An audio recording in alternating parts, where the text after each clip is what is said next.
Il est très important. Je prie, mais rien ne change dans ma vie. J'ai fait des jeûnes, je fais des ramadans pour parler avec mon frère musulman.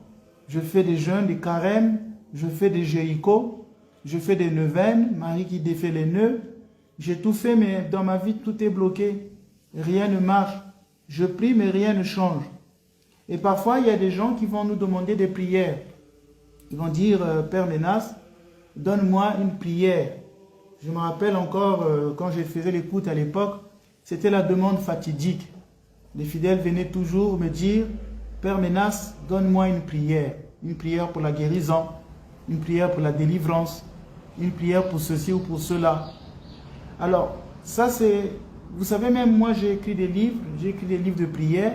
Ces livres de prière ne garantissent pas que la personne serait exaucée. C'est tout simplement pour lui apprendre à prier, pour lui apprendre quelle prière formuler. Les livres sont là pour nous aider à formuler nos prières, à mieux dire les choses. Mais les livres ne garantissent pas que la prière sera exaucée. Ce n'est pas une garantie. Vous pouvez faire le chapelet. Le chapelet est là pour vous apprendre à prier, à méditer les mystères du Christ, mais ça ne garantit pas que vous serez exaucé. Vous pouvez aller à la messe, à la liturgie. La liturgie, c'est la prière même du Christ. Et vous pouvez faire cette prière, mais ça ne garantit pas que vous serez exaucé.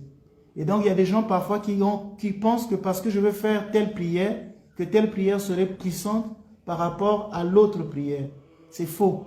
Il n'y a pas de prière puissante. Il n'y a pas de prière qui soit au-dessus d'une autre prière. On peut noter, comme on dit en théologie, il n'y a pas de prière, il n'y a que la prière. Il n'y a pas des prières, il n'y a que la prière. Il n'y a pas de prière, il n'y a que la prière. Il n'y a pas de prière, il n'y a que la prière. Donc, ce n'est pas un problème de telle prière qui serait plus puissante. Ah ben, peut-être que je dois faire la neuvaine à Marie qui défait les nœuds. Là, quand tu as fini de faire cette prière, tu n'as pas été exaucé. Tout à coup, tu vas aller faire la prière de 1000 Ave. 1000 Ave, tu n'as pas été exaucé. Eh bien, tu vas aller faire le chemin de croix. Le chemin de croix, tu n'as pas été exaucé. Et tu vas dire, ah ben j'ai fait tout ça, ça ne marche pas. Est-ce qu'on t'a dit que les prières garantissent que tu seras exaucé? Pour être exaucé, il y a quelque chose d'autre que tu dois comprendre. Donc, si on doit noter la première erreur que font les gens, la première erreur que font les gens, erreur fondamentale, croire que la prière est une formule magique. C'est la première erreur que font les gens. C'est une erreur fondamentale. Croire que la prière est une formule magique. Alors les gens ont une vision très répandue. Cette vision n'est pas une vision orthodoxe. C'est une vision très répandue qui consiste à concevoir la prière comme un mécanisme automatique. La prière comme étant un mécanisme automatique. On aura un schéma du genre, je demande ceci, Dieu doit agir. Ce que je demande, Dieu doit me le donner. Et donc, en d'autres termes, si Dieu n'agit pas comme je veux, alors la prière ne fonctionne pas. Si Dieu n'a pas... si par exemple, Dieu me demande, je demande ceci, Dieu doit agir. Et donc, si je demande telle chose et que je n'ai pas reçu, donc cette prière ne fonctionne pas. J'ai fait une neuvaine pour avoir un enfant, je n'ai pas été exaucé, donc la neuvaine là n'est pas puissante. Et je fais Marie qui défait les nœuds. Pour l'instant, je parle au public catholique. Avant de parler aussi du public orthodoxe, je parle des dévotions catholiques. J'ai fait Marie qui défait les nœuds. Il y a des gens qui vont vous dire, j'ai fait la neuvaine à Marie qui défait les nœuds. Je n'ai pas été exaucé. Donc cette prière n'est pas puissante. Donc je demande à Dieu. Dieu doit agir. Si Dieu n'agit pas comme je veux, cette prière donc ne fonctionne pas. Alors pourquoi cette vision est fausse? Dans l'église orthodoxe, dans la spiritualité orthodoxe, la prière n'est pas une incantation. La prière n'est pas une incantation. Je vais faire des prières, des incantations pour que j'obtienne ceci. Attention, la prière n'est pas une incantation. Souvent vous voyez les incantations magiques. Je vais prononcer une formule pour que je puisse obtenir ceci. Il y a par exemple des formules magiques pour attirer une femme. Telle femme vient à moi, telle femme vient à moi. Ça va être comme une forme de mantra que je vais réciter pour que la femme vienne à moi. Eh bien, dans la tradition orthodoxe, la prière n'est pas une incantation. Ce n'est pas une manipulation spirituelle du sacré. Je ne viens pas manipuler le sacré. Ce n'est pas un moyen de contraindre Dieu à agir selon ma volonté. Donc la prière n'est pas un moyen de contraindre Dieu à agir selon ma volonté. Ça, il faut noter. Hein? La prière n'est pas un moyen de contraindre Dieu à agir selon ma volonté. La prière n'est pas un moyen pour contraindre Dieu à agir selon ma volonté. Croire cela revient à inverser la relation. Ce n'est plus l'homme qui se tourne vers Dieu pour être transformé, mais c'est Dieu qui devrait se plier aux attentes, aux besoins de l'homme. Donc, ce n'est plus l'homme qui se tourne vers Dieu pour être transformé, mais c'est Dieu qui doit se plier aux attentes de l'homme. J'ai besoin de ceci, tu dois me le donner. C'est indu, j'ai droit à ça. Et généralement, c'est dans les milieux pentecôtistes, avec des pasteurs qui parfois véhiculent cette image de Dieu. Je suis enfant de Dieu. Un enfant de Dieu ne peut pas être pauvre. Donc si je demande la richesse, Dieu doit me la donner parce que je suis son enfant. On va lire des chapitres bibliques qui sont très alléchants. Celui qui est en moi est plus fort que celui qui est dans le monde. Donc Dieu me donne victoire sur tout, sur les puissances démoniaques. Et on va même parfois jusqu'à aller défier des sorciers, défier des magiciens parce qu'on a mal compris les textes bibliques. Donc on va dire, je suis enfant de Dieu, non? Mais un enfant de Dieu doit toujours être en bonne santé. Le Christ a acquis, le Christ a acquis ma santé au pied de la croix. Il a versé son sang pour que je sois guéri. Je proclame. Donc dans ces prières-là, il y a beaucoup de proclamations qui, parfois quand on regarde, on dit que ce sont des proclamations de foi. Effectivement, ce sont des proclamations de foi. Mais parfois, ça peut friser une proclamation incantatoire qui devient comme si je contrains Dieu à agir selon ma volonté. Ce n'est pas parce que je suis enfant de Dieu que je ne peux pas être malade. Ce n'est pas parce que je suis enfant de Dieu que je ne peux pas souffrir la pauvreté. La prière n'est pas un vaccin contre les maladies. Notre amitié avec Jésus n'est pas un vaccin contre les maladies. Même Lazare était malade et il est mort, lui qui était l'ami du Christ. Donc la prière ne cherche pas d'abord à contraindre, ne cherche pas à plier Dieu aux attentes de l'homme. Alors, la vision orthodoxe, deuxième point, le premier point que je viens de développer avec vous, ce premier point, c'était de vous dire que l'erreur fondamentale, c'est de croire que la prière est une formule magique. Bon, je n'ai pas souvent l'habitude de répondre au téléphone. J'ai dans la paroisse 3 secrétaires, mais il m'arrive de faire parfois des surprises où je prends moi-même le téléphone. Ce matin, j'ai fait une surprise à une dame. Si elle m'écoute, je la salue une fois de plus, mais qu'elle ne se sente pas frustrée parce que son témoignage peut servir pour les autres. Et je ne la nomme pas, donc je ne l'ai pas exposée publiquement, je ne l'ai pas nommée, mais je donne son témoignage. La dame me disait, Père, je suis malade et j'aimerais que vous me donniez une prière pour ma guérison. Je lui ai dit, ça ne se passe pas comme ça, parce que toute prière peut guérir. L'Eucharistie est un sacrement aussi de guérison. En allant à la messe, je peux recevoir la guérison si je communie saintement. Quand je fais mon chapelet, je bois l'eau bénite, je peux recevoir la guérison. Quand je vais recevoir l'onction des malades de la main des prêtres, je peux recevoir aussi ma guérison. Donc dire à un prêtre, donnez-moi une prière pour que je guérisse. Là, on est dans le magique. On n'est plus dans la foi en Dieu. Parce que je peux faire la même prière aussi ne pas être guéri. Je peux donner le chapelet à quelqu'un de guérison mais ne pas être guéri. Je peux faire l'onction des malades à quelqu'un et ne pas être guéri. C'est pourquoi je vous disais au départ que le problème est mal posé. Poser les problèmes comme ça, c'est mal posé parce qu'il n'y a pas de prière, il n'y a que la prière. Même la prière que je peux dire de manière spontanée. On n'est pas toujours obligé d'avoir par exemple un livre. Sinon on est dans le magique. Nous sommes dans le magique. Et puis on ne peut pas dire à un prêtre, je suis malade, donnez-moi une prière de guérison. Parce qu'il faut d'abord poser le diagnostic. Pourquoi cette personne est malade?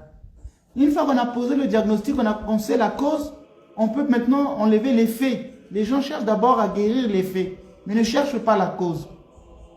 Donc, quand on connaît la cause, on saura adapter les prières. Cette maladie, elle est venue du diable. Là, ce n'est pas qu'un simple chapelet. On sait qu'il faut la prière de l'exorcisme. Cette maladie vient d'un péché. Donc là, on va demander au malade de se confesser. Cette maladie est psychologique. Elle est somatique. Là, on va l'envoyer à des services particuliers. Donc, quand on ne connaît pas, quand on n'a pas su faire le discernement du problème, on peut fausser sur les prières à faire. Ça, c'est aussi une chose qu'il faut noter. On peut fausser sur les choses qu'il faudrait faire. Alors, la vision orthodoxe de la prière avant tout, c'est une communion avec Dieu. Prier, c'est dialoguer avec Dieu. C'est entrer en relation avec lui. C'est demeurer en présence de Dieu, du matin jusqu'au soir. Je ne prie pas seulement quand j'ai un problème. Là, je suis dans l'utilitaire. Je suis même dans le commercial. J'utilise Dieu pour un objet. Quand je disais que les gens qui instrumentalisent Dieu. Je veux m'adresser à Dieu seulement quand j'ai un souci. Quand j'ai un souci. Je veux m'adresser à Dieu seulement quand j'ai un souci. Donc, j'attends. Mais quand en dehors des soucis, donc je ne prie pas. Je ne peux pas prier le matin. Je peux faire ma prière le soir. Si la prière n'est pas une relation avec Dieu, n'est pas une communion continuelle avec Dieu, ce n'est plus la prière. Là, je ne prie seulement quand j'ai des soucis. Prier, c'est entrer en relation, c'est demeurer en présence de Dieu. C'est lui offrir son cœur, tel qu'il est, avec ses demandes, mais aussi ses peurs, ses résistances et ses blessures. Le Christ nous dit dans l'Évangile, dans Jean chapitre 15, verset 4, « Demeurez en moi et moi en vous. » Demeurez en moi et moi en vous. Donc le Christ nous demande une communion avec lui. Demeurez en moi et moi en vous. Jean 15, verset 4. Sans cette communion, la prière devient un monologue intérieur, voire une simple récitation vide. C'est un monologue intérieur, une récitation vide. Si on n'est pas en communion avec Dieu, la prière devient une récitation vide. Elle devient mécanique. Vous voyez par exemple, c'est le cas des fils de Séva. Ils ont utilisé un rituel d'exorcisme dans la Bible, dans les Actes des Apôtres, pour aller chasser un démon. Ils ont dit, démon sort au nom de Jésus-Christ, dont Saint Paul prêche. Le démon leur a dit, moi je connais Jésus, moi je connais Paul, mais vous, qui êtes-vous? Donc ces exorcistes-là ont utilisé une formule. Peut-être qu'ils avaient l'exorcisme de... Bon, je caricature, ça n'existait pas à l'époque. Ils avaient peut-être l'exorcisme de Léon XIII, ils avaient peut-être l'exorcisme de Pie V, ils avaient peut-être l'exorcisme de Saint Basile, ils avaient peut-être l'exorcisme de Saint Jean Chrysostome, ils avaient peut-être l'exorcisme des catéchumènes. Ils vont réciter ça, mais le démon ne part pas. Le démon leur dit, moi je ne vous connais pas. Parce qu'ils récitent une formule, mais ils ne sont pas en communion avec Dieu. Ils ne sont pas dans un état de sainteté. Le démon ne tremble que devant les personnes saintes. Quand vous avez un pécheur qui lui fait une rituel d'exorcisme, il s'en moque. C'est pour dire que ce n'est pas l'exorcisme qui chasse le démon. C'est la personne par rapport à ses dons, ses charismes, son état spirituel. C'est par rapport à son état spirituel. Ce n'est pas un problème de formule. Donc c'est la même chose en cas de prière. Ce ne sont pas les formules qui vont faire que Dieu t'exauce. C'est la qualité de ta relation avec lui. C'est pourquoi on dit dans la Bible que la prière du juste a plus d'efficacité. Jacques chapitre 5, verset 13. Jacques chapitre 5, verset 13. Hein? Donc c'est ce que je voulais dire. Donc, il faut, c'est ce que je suis en train de vous dire, c'est la prière du juste a plus d'efficacité. La prière du juste a plus d'efficacité. Donc, ce n'est pas la récitation des prières, c'est ma qualité de relation que j'ai avec Dieu. Sinon, la prière devient une simple récitation vide. Sans cette relation avec Dieu, la prière devient une récitation vide. Quand la communion est absente, la prière devient une liste de requêtes. On va dresser une liste de requêtes. Moi, je veux ça, je veux ceci, je veux cela. Souvent, même quand moi, les gens m'envoient les intentions, je me suis dit, ah mais tiens, je ne suis plus le Père Noël, le Père Ménas, je suis le Père Noël. Parce qu'à Noël, les enfants écrivaient une liste de cadeaux qu'ils voulaient recevoir. Et en ce moment-là, je dis, je ne suis plus le Père Ménas, je suis le Père Noël. On fait une liste de requêtes. C'est un discours unilatéral. C'est-à-dire, il n'y a que la personne qui parle à Dieu, mais qui n'a pas le temps de l'écouter. Et même souvent, je vois ça, je vois ça. Je vois ça souvent quand j'écoute les gens. À l'époque, quand je recevais, quand je faisais des écoutes, la personne va parler pendant 1 heure. Moi, le Père Ménas, je ne parle pas, je l'écoute. Mais moi, dès que je veux prendre la parole, la même personne m'interrompt. Donc la personne va parler, hein, j'avais tel ceci, j'avais tel problème, j'avais fait ceci. Elle parle, vous l'écoutez. Parfois vous posez quelques questions, tout à coup, vous avez le discernement. Vous allez maintenant commencer à lui parler ce que la personne va faire. Dès que vous commencez à parler, la personne vous interrompt. Elle n'est pas dans l'écoute. Elle est là juste pour se plaindre. C'est une éternelle plaintive. Et elle va mettre plusieurs prêtres KO. Elle va dire, j'ai vu telle presse, ça n'a pas marché. J'ai vu telle presse, ça n'a pas marché. Mais ce qu'elle est dans l'écoute. Donc sa prière est un discours unilatéral. Parfois même, on le voit ici sur les réseaux. Hein. Les gens vont poser des questions alors que je suis en train de donner un cours. Au lieu d'être à l'écoute, de noter ce que je dis, mais la personne ne pense qu'à son besoin. Père, est-ce que vous pouvez pas me faire un discernement sur ceci? Père, est-ce qu'elle n'est pas dans l'écoute? Son discours, elle ne m'écoute pas. Le temps que je veux passer ici, c'est un temps en vain. C'est un temps en vain. La personne n'est pas dans l'écoute. Elle fait une liste de requêtes, une liste de questions. Un discours unilatéral. Et une attente malheureusement frustrée. Donc une attente frustrée. Mais comment la communion est vivante? La prière, elle est vivante quand elle devient un lieu de rencontre. Quand je parle avec Dieu et que je l'écoute. Dans le silence, dans la méditation, des textes de l'écriture, quand le prêtre fait une homélie, il faut que je sache écouter. Donc là, ça devient un lieu de rencontre. Une école d'humilité, où je ne cherche pas seulement mon bien, comme disait Saint Jean-Baptiste, dont nous célébrons la fête, après le baptême du Christ, après la théophanie, on fait mémoire de Saint Jean-Baptiste. Saint Jean-Baptiste qui dit que, afin que l'huile grandisse et que moi je diminue, que l'huile grandisse et que moi je diminue. Donc là, la prière devient une école d'humilité. Mais quand on s'impose, on impose à Dieu simplement ma première vie, ce que je veux. Là, on n'est plus dans le dialogue. D'ailleurs, dans le mot dialogue, vous avez dia et logos. Dia, c'est deux. C'est un entretien à deux. Le dialogue, c'était un entretien à Dieu. Mais là, je suis dans un discours unilatéral. Il n'y a que moi qui parle, mais je n'écoute pas Dieu. C'est pourquoi la règle de Saint Benoît dit aux disciples, aux élèves, aux disciples, écoute le maître qui te parle. Et d'ailleurs, c'est ce qu'on demande à tout novice. Pendant sa formation, le novice doit être à l'école de l'écoute. Donc la prière doit être un cheminement d'écouter. Écoute d'abord. Donc la vraie question n'est donc pas, est-ce que Dieu a fait ce que je lui ai demandé? Mais là plutôt, suis-je demeuré en lui et lui en moi? Donc voilà la question. Ce n'est pas de dire, est-ce que Dieu a fait ce que je lui ai demandé? Mais la vraie question, c'est plutôt, suis-je demeuré en lui? Est-ce que lui, il est en moi? Suis-je dans une école, dans un lieu de rencontre avec Dieu? Dans une prière quotidienne, pas que ponctuelle. Je ne prie pas seulement quand j'ai un besoin. Et malheureusement, beaucoup de gens le font. Hein. Les prêtres sont devenus comme des féticheurs, des magiciens qui doivent régler tous les problèmes des gens. Même quand les gens ne viennent pas à la confession, hein, ils vont pas venir. Vous allez voir dans les églises de France que les gens vont plus à la communion et moins à la confession. C'est quand même bizarre. Donc tous ces gens-là sont saints. Les gens vont plus à la communion qu'à la confession. Les gens vont plus à la communion qu'à la confession. Alors, la troisième chose qu'on peut noter, c'est que la prière est une synergie. La prière est une synergie. Hein, la troisième chose qu'on va noter, c'est que la prière, c'est une synergie. Hein, la synergie, c'est l'action conjointe. Hein. C'est un terme de la théologie, orthodoxe souvent. On parle en théologie orthodoxe de synergie, c'est-à-dire l'action conjointe. Il y a une action de Dieu et il y a une action de l'homme. Donc dans la prière, il n'y a pas que Dieu qui agit. Dans la prière, il n'y a pas que Dieu qui devrait agir. Dans la prière, l'homme aussi doit agir. L'homme doit apporter quelque chose. Donc il faut apporter quelque chose. Alors, donc voilà, Dieu, donc dans la prière, comme je le dis, il y a une synergie, il y a une action conjointe de Dieu et il y a une action conjointe de l'homme.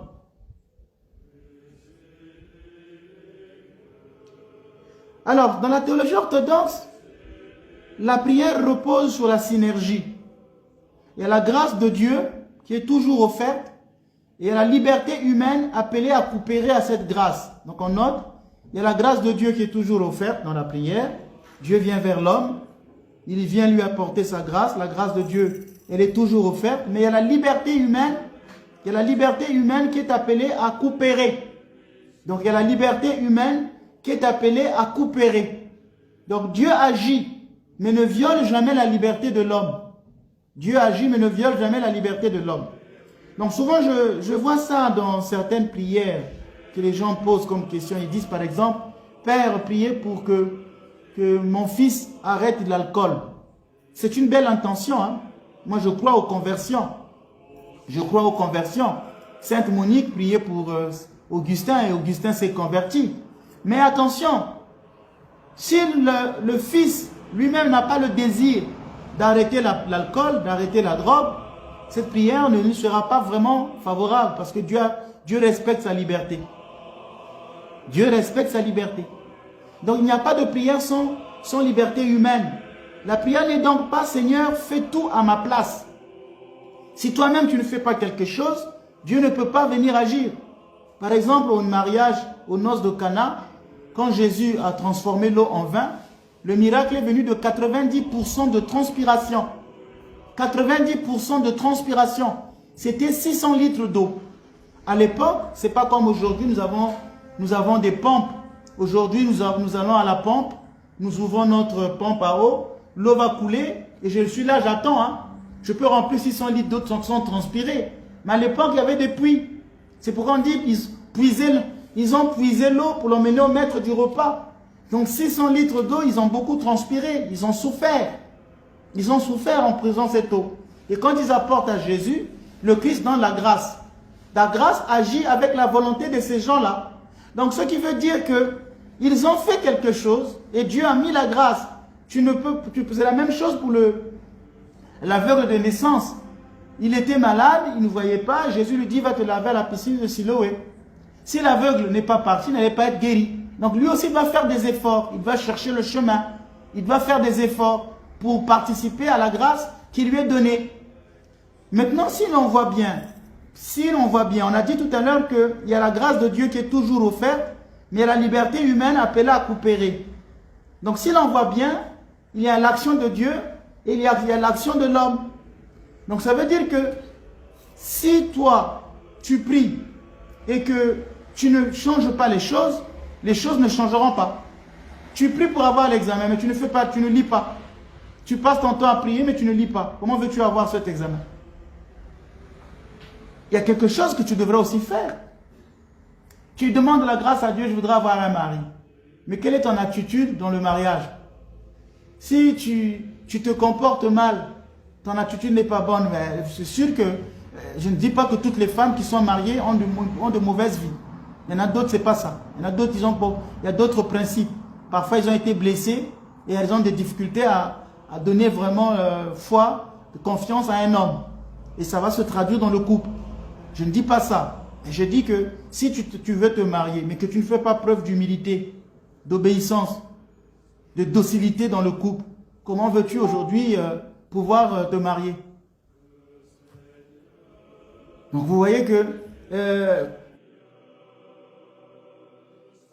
donc il y a toujours une part de Dieu et une part de ce que tu dois faire.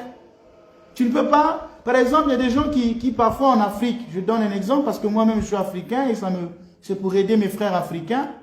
Beaucoup de gens en Afrique, parfois, ils veulent venir en Europe. Et ils vont voir des personnes qui leur prennent leur argent. J'ai connu un frère comme ça, qui dépensait des millions. Oh non, il y a telle personne qui donne le visa. J'ai dit, mon frère, le visa ne s'obtient pas comme ça. Il suffit d'avoir un dossier en règle. Tu vas même payer moins cher. Il va donner 1 million là-bas, 2 millions là-bas pour aller en France. La personne va se mettre à prier. Et quand la personne n'est pas exaucée, Dieu ne m'aime pas. Puis un jour, je lui ai dit, bah écoute, montre-moi un peu ton dossier. Comment tu avais fait ton dossier pour la France? Parce qu'il dépensait beaucoup d'argent. Quand il m'a montré son dossier, j'ai dit, non, mais ton dossier était mal fait. Pour venir en France, ça va, ça passe pas. Je lui ai donné des conseils. Il a monté, nous avons travaillé à monter le dossier. Je lui ai dit, va à l'ambassade. Il a payé, je crois, c'était quelque chose de 100 €. Il a eu le visa. Alors, entre-temps, il y a des gens qui lui ont monté que je connais telle personne, il dépensait beaucoup d'argent. Donc, parfois, c'est ce que toi-même tu fais. Le blocage que tu dis, je suis bloqué dans ma vie, j'ai des blocages. Mais essaie d'examiner ce qui ne va pas parce que Dieu donne toujours sa grâce. Dieu donne toujours sa grâce. Si la grâce de Dieu n'agit pas dans ta vie, c'est parce qu'il manque la synergie. Il y a quelque chose que tu fais qui empêche que cette grâce puisse agir. Il y a quelque chose que tu fais, je ne dis pas ça pour te culpabiliser. Il y a des gens qui souffrent de manière providentielle, parce que Dieu le veut aussi. Mais je dis dans la plupart des cas, Dieu donne toujours sa grâce. Dieu donne toujours. Mais l'homme, lui, n'est pas toujours capable de recevoir cette grâce. C'est l'homme qui n'est pas capable. Le but premier de la prière n'est pas de changer les circonstances, mais de changer le cœur de celui qui prie. Le cœur n'est pas prêt à recevoir la grâce. Saint Isaac le Syrien affirme une loi fondamentale de la vie spirituelle. Il dit, Dieu donne toujours, mais l'homme ne peut pas toujours recevoir la grâce. Dieu donne toujours, mais l'homme ne peut pas toujours recevoir la grâce. C'est ce que nous dit Saint Isaac le Syrien. Alors pourquoi le cœur de l'homme ne reçoit-il pas la grâce? Parce que le cœur humain peut être obstrué, agité ou endurci. Il peut être fermé par l'orgueil. L'orgueil empêche la réception, car il refuse la dépendance. Un cœur qui se croit juste, fort ou autosuffisant n'attend rien, donc on ne reçoit rien. L'humilité n'attire pas la grâce, mais elle ouvre l'espace pour qu'elle agisse. Dieu résiste aux orgueilleux, il fait grâce aux humbles. Et ça, beaucoup de gens ne sont pas souvent exaucés parce que Dieu connaît leur cœur. Il sait qu'avec un tel degré d'orgueil, si je lui donne ceci, mais il va se prendre pour... voilà, donc parfois Dieu retarde la grâce parce que la personne n'est pas humble. Et souvent le premier motif qui fait que les gens, l'un des premiers motifs, c'est le premier motif qui fait que les gens ne sont pas exaucés, c'est l'orgueil. Dieu en tout cas ne donne pas sa grâce aux orgueilleux. Hein, il élève les humbles, comme dit la Vierge Marie. Dieu élève les humbles, mais il abaisse les puissants, les arrogants. Les personnes, par exemple, il y a des gens qui ne veulent pas prier parce qu'ils sont orgueilleux. Ils ne veulent pas tout attendre de Dieu. Le fait déjà de prier et de se mettre à genoux est un signe d'humilité. Mais parfois, il y a des gens qui diront, ah moi, c'est pas mes affaires, hein, aller à l'église prier, ça c'est pas mes affaires, moi je ne crois pas à ces histoires-là. C'est un signe d'orgueil. Donc le fait déjà de prier, de se mettre à genoux, c'est pourquoi il est recommandé aux personnes qui prient de prier souvent à genoux, de faire des métanies, de faire souvent des prières prosternées. Arrêtez parfois avec toutes ces prières que vous faites debout et en train de crier. C'est un signe qui montre que vous n'avez pas une attitude d'humilité dans la prière. Dieu n'exauce que la prière de l'humble. Donc d'où dans l'église orthodoxe, nous avons beaucoup les Kyrie eleison. Seigneur, fais-moi miséricorde. Quand on prie, il faut être à genoux. Vous pouvez dire 40 fois la tête au sol, le front comme si un jour vous venez dans notre église, vous verrez comment le Père Ménas lui prie. Il y avait un frère qui était venu de Suisse, qui était venu me visiter. Ce frère-là était dans les églises de réveil. Il est venu de Suisse pour venir me voir ici en Martinique. Pendant une semaine, il était avec moi. À la fin, il m'a dit, c'est impressionnant de vous voir prier. Je dis, pourquoi? Vous êtes toujours à genoux, la tête au sol, en train de pleurer. J'ai vu la prière de l'humble. Alors que moi, j'étais habitué à me lever, à dire, Seigneur, donne-moi, rababa, mais vous, je suis venu chez vous, vous étiez simplement à genoux, la tête au sol, vous étiez là à dire, Seigneur, fais-moi miséricorde.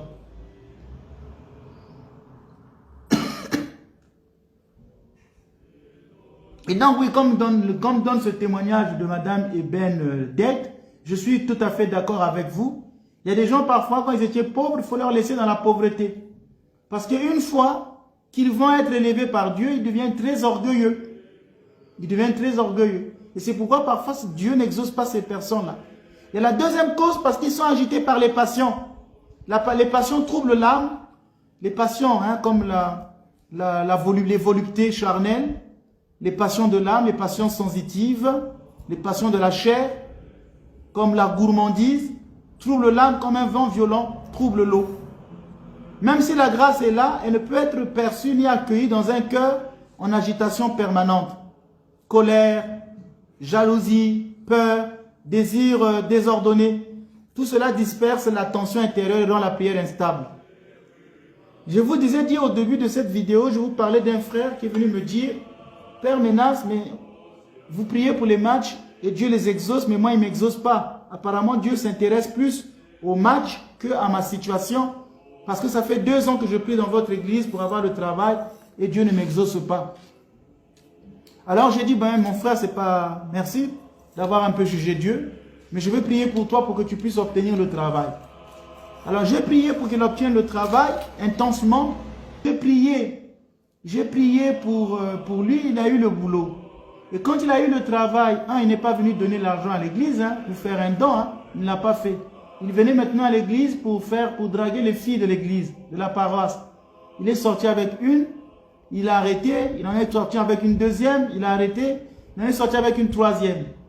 Dans la même paroisse. Et son argent ne servait qu'à ça. Son salaire, c'était ça. Donc quand il était pauvre, il ne le faisait pas. Et maintenant qu'il avait l'argent, il le faisait. C'est pourquoi on dit que pour connaître quelqu'un, il faut l'élever. Il faut lui donner de l'argent, il faut l'élever. Et là, vous saurez vraiment son cœur. Donc c'est patient. Et Dieu, lui, il voyait ça. Je vais vous donner un exemple. Je vais vous donner un exemple. J'étais à Brazzaville toujours. Et là, il y avait une dame qui est venue me voir qui m'a dit, mon mari est en prison. On l'a accusé des choses, il est en prison. J'aimerais que vous puissiez prier pour qu'il sorte de la prison. Je dis non. Je dois prier pour qu'il change de vie. Si la prison peut l'aider à changer de vie, tant mieux. Mais la dame, elle voulait à tout prix que son mari sorte de prison. Et je lui ai dit, madame, laissez-le là où il est, si ça peut changer. Priez pour sa conversion. Mais elle voulait à tout prix simplement que son mari sorte de prison. Et puis un jour, Dieu l'a exaucé. Et son mari est venu me trouver et il me connaissait. Le mari a dit, mais je te connais. C'est toi qu'on appelait le petit Jésus. Tu as commencé à prier pour les malades. Tu avais l'âge de 12 ans, je me rappelle, je t'ai connu enfant. Et le monsieur me connaissait, c'est vrai. Et puis le monsieur, quand il est sorti de prison, après, il ne venait plus à nos prières. Je ne le voyais plus. Et après, la dame est venue me voir en me disant, mon mari, depuis qu'il est sorti de prison, il ne fait que changer de femme. Il va à droite, il va à gauche, il va au milieu, il va au centre, comme dans un stade de football. Et j'ai dit à la dame, mais madame, quand il était en prison, il ne pouvait pas faire ça. Vous avez prié qu'il sorte. Voilà les conséquences. Il fallait qu'il reste en prison, son cœur n'avait pas encore changé. Et puis plus tard, le monsieur va se faire tuer parce qu'il est sorti avec la femme d'un militaire. Le militaire a pris son âme, est venu le trouver, l'avait tiré dessus et le monsieur est mort. Donc quand il était en prison, c'était bien, c'était mieux. La prison le protégeait, mais vous avez forcé le miracle. Voilà qu'il est exaucé et il va trouver la mort. Dieu connaît mieux que nous.